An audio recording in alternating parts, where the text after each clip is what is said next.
Assalamualaikum warahmatullahi wabarakatuh. Saya Marcelina, NIM 1903021108. Di sini saya kelompok 4 akan mempresentasikan tentang struktur dan biaya modal. Pada struktur dan biaya modal, di sini terdapat 3 topik, yaitu yang pertama penggunaan leverage dan proporsi hutang dan ekuitas. Lalu yang kedua adalah komponen dari biaya modal.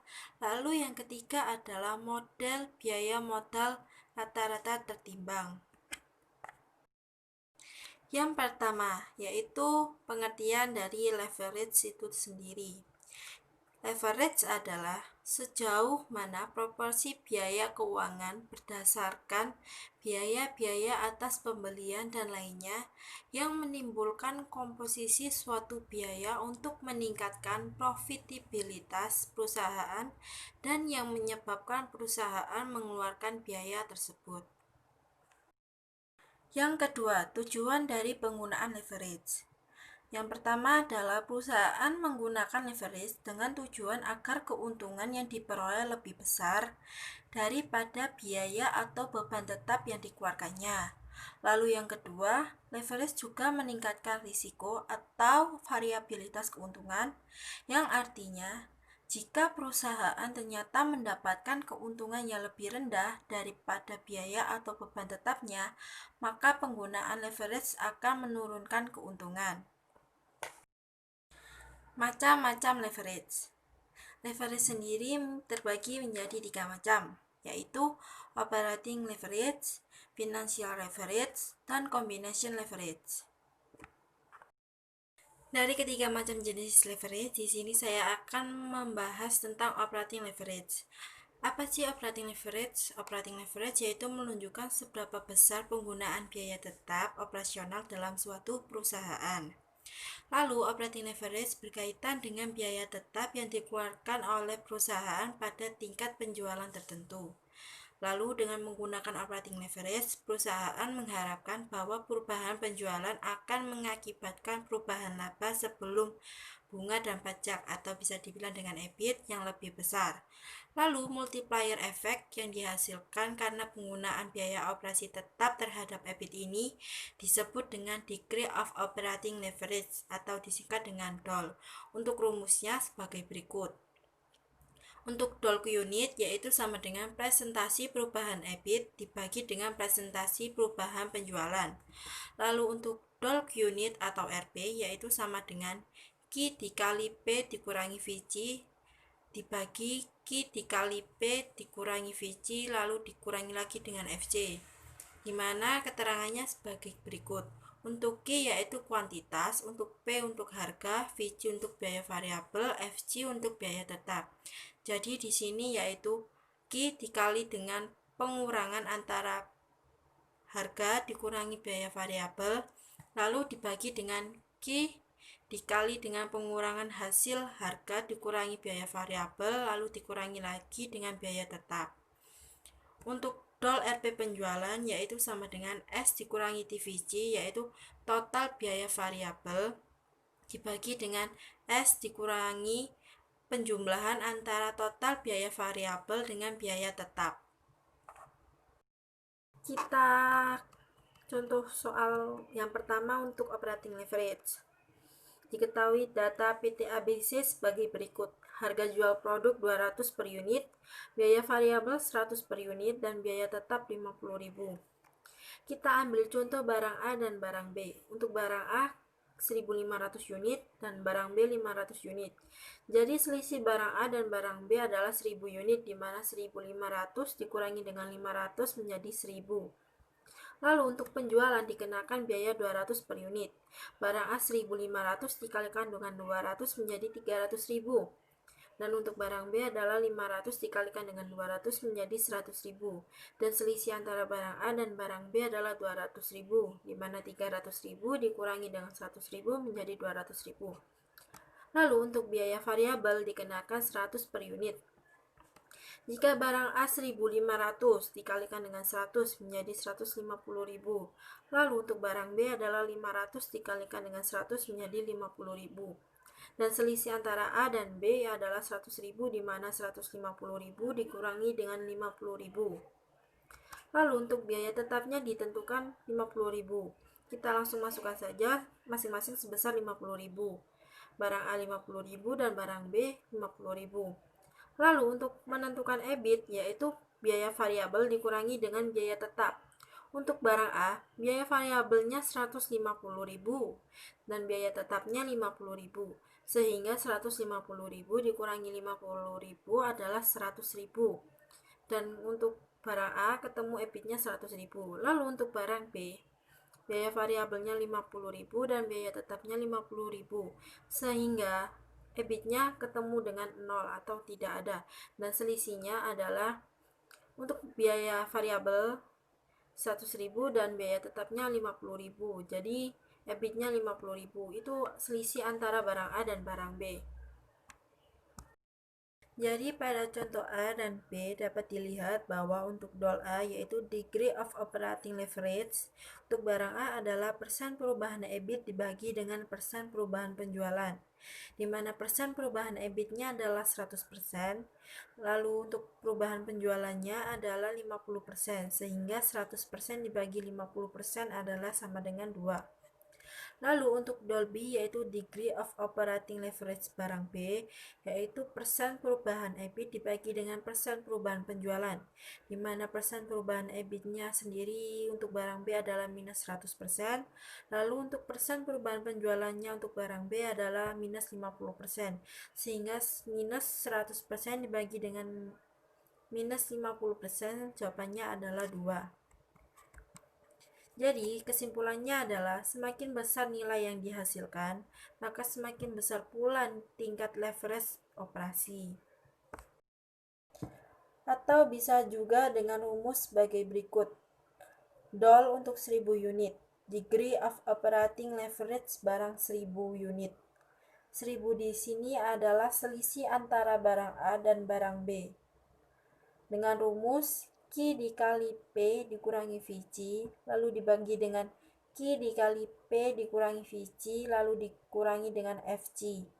Di mana Q adalah kuantitas, yaitu 1000 unit, dikali dengan P harga 200, dikurangi dengan VC biaya variabel 100, dibagi dengan 1000 dikali dengan 200 dikurangi 100, lalu dikurangi dengan biaya tetap 50.000. Jadi 100.000 dibagi 50.000 hasilnya adalah 2. Artinya, pada saat penjualan 1000 unit atau 200.000, jika penjualan naik 1%, maka EBIT naik 2 kalinya atau 2%. Jenis leverage yang kedua yaitu leverage keuangan atau financial leverage. Financial leverage adalah penggunaan sumber dana yang memiliki beban tetap dengan harapan akan memperoleh tambahan keuntungan yang lebih besar daripada beban tetapnya, sehingga akan memperoleh keuntungan bagi pemegang saham. Lalu, perusahaan yang menggunakan sumber dana dengan beban tetap dikatakan bahwa perusahaan mempunyai leverage keuangan, yaitu financial leverage. Dengan menggunakan beban tetap dalam keputusan keuangan ini, diharapkan agar terjadi perubahan laba per lembar saham, yaitu earning per share atau disingkat EPS. Lalu, multiplier effect yang dihasilkan karena penggunaan beban tetap ini disebut dengan degree of financial leverage atau disingkat dengan DFL. Lalu, leverage finansial menunjukkan perubahan laba per lembar saham atau EPS earning per share sebagai akibat perubahan EBIT. Degree of financial leverage atau disingkat dengan DFL adalah perubahan laba per lembar saham atau EPS earning per share karena perubahan laba sebelum bunga dan pajak EBIT, atau rasio antara persentase perubahan EPS dibandingkan dengan persentase perubahan EBIT. Dengan rumus DFL yaitu DFL RP EBIT yaitu persen perubahan EPS dibagi dengan persen perubahan EBIT. Selanjutnya DFL RP EBIT sama dengan Q buka kurung P min VC tutup kurung min FC per Q buka kurung P min VC tutup kurung min FC min 1 min buka kurung D per buka kurung 1 min T tutup kurung. Selanjutnya DFL RP EBIT sama dengan EBIT per EBIT min 1. DFL RP EBIT sama dengan EBIT per EBIT min I min buka kurung D per buka kurung 1 min T tutup kurung, dengan keterangan I yaitu bunga, D yaitu dividen saham perf, dan T yaitu pajak. Diketahui penjualan bersih senilai 5 juta, biaya operasi variabel senilai 3 juta, biaya operasi tetap senilai 1 juta. Dijumlahkan menjadi 4 juta. EBIT senilai 1 juta, bunga pinjaman senilai 250.000 dijumlahkan menjadi EBT senilai 750.000. Lalu dikurangi dengan pajak penghasilan sebesar 40%, yaitu 300.000 dikurangi menjadi EAT, yaitu senilai 450.000. Lalu dikurangi dengan dividen saham preferen senilai 150.000. Jumlahnya laba bersih bagi pemegang saham biasa senilai 300.000. Dan EPS sebanyak 100 lembar senilai 3.000. Yang ditanyakan yaitu DFL. Dengan jawaban DFL RP EBIT sama dengan EBIT per EBIT min I min buka kurung D per buka kurung 1 min T tutup kurung, sama dengan 1 juta per 1 juta min 250.000 min 150.000 per tutup buka kurung 1 min 0,40 tutup kurung, sama dengan 1 juta per 500.000. Jadi DFL RP EBIT yaitu berjumlah 2. Dengan artian DFL sebesar 2 menunjukkan bahwa pada saat EBIT senilai 1 juta rupiah, setiap 1% perubahan EBIT akan mengakibatkan perubahan IPS sebesar 2% dengan arah yang sama. Atau jika EBIT naik sebesar 10%, akan mengakibatkan kenaikan EPS sebesar 20%. Sebaliknya, penurunan EBIT 10% akan mengakibatkan penurunan EPS 20%. Leverage gabungan. Leverage gabungan terjadi saat perusahaan memiliki leverage operasi yang baik dan leverage keuangan dalam upayanya untuk meningkatkan keuntungan bagi pemegang saham biasa. Leverage gabungan yaitu efek dari perubahan penjualan terhadap perubahan keuntungan setelah pajak, dengan tujuan untuk secara langsung mengukur pengaruh perubahan penjualan terhadap pendapatan. Dengan biaya yang harus dikeluarkan atau dibayar untuk mendapatkan modal baik yang berasal dari utang, saham preferen, saham biasa, maupun keuntungan atau laba ditahan untuk membiayai investasi perusahaan. Konsep biaya modal. Biaya modal itu apa sih? Jadi, biaya modal adalah biaya yang secara real harus ditanggung perusahaan dengan tujuan untuk memperoleh dana baik yang berasal dari hutang, saham preferen, saham biasa, ataupun laba ditahan untuk mendanai suatu investasi atau operasi perusahaan. Penentuan biaya besarnya modal dimaksudkan untuk mengetahui berapa besarnya biaya real yang harus dikeluarkan perusahaan untuk memperoleh dana yang diperlukan. Adapun biaya modal, komponen modal yang berjumlah 4, itu yang pertama hutang, yang kedua saham preferen, yang ketiga saham biasa, dan yang keempat laba ditahan.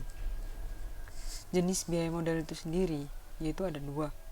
Yang pertama biaya modal individu, dan yang kedua biaya modal keseluruhan. Pendekatan biaya modal saham biasa. Pendapatan investasi bebas resiko ditambah premi resiko. Premi resiko ditentukan berdasarkan pertimbangan dari pihak manajemen yang mengambil keputusan, dengan kata lain bersifat subjektif. Lalu pendekatan capital asset pricing model atau yang disebut dengan CAPM. Pendapatan yang diharapkan dari investasi saham ditentukan oleh pendapatan investasi bebas risiko dan premi risiko pasar. Pendekatan dividen saham yang diharapkan. Biaya modal saham biasa diartikan sebagai tingkat diskonto atau yang disebut dengan discount rate, yang menyamakan nilai sekarang dari semua dividen per lembar saham yang diharapkan diterima pada masa yang akan datang dengan harga pasar saham sekarang. Biaya modal individual dibagi menjadi 4. Yang pertama, biaya modal hutang jangka pendek. Yang kedua, biaya modal hutang jangka panjang. Yang ketiga, biaya modal saham preferen. Dan yang keempat, biaya modal saham biasa dan laba ditahan atau biaya modal sendiri. Biaya modal secara keseluruhan. Perusahaan menggunakan beberapa sumber modal, maka biaya modal yang dihitung adalah biaya modal rata-rata tertimbang dari seluruh modal yang digunakan, atau yang disebut dengan WACC atau yang disebut Weighted Average Cost of Capital. Lalu dilanjutkan dengan model biaya modal rata-rata tertimbang. Biaya modal rata-rata tertimbang suatu perusahaan ditentukan oleh 2 faktor, yaitu yang pertama, biaya modal dari masing-masing sumber dana, dan yang kedua, struktur modal perusahaan. Sekian presentasi dari kelompok kami. Apabila ada kesalahan mohon dimaafkan. Wassalamualaikum warahmatullahi wabarakatuh.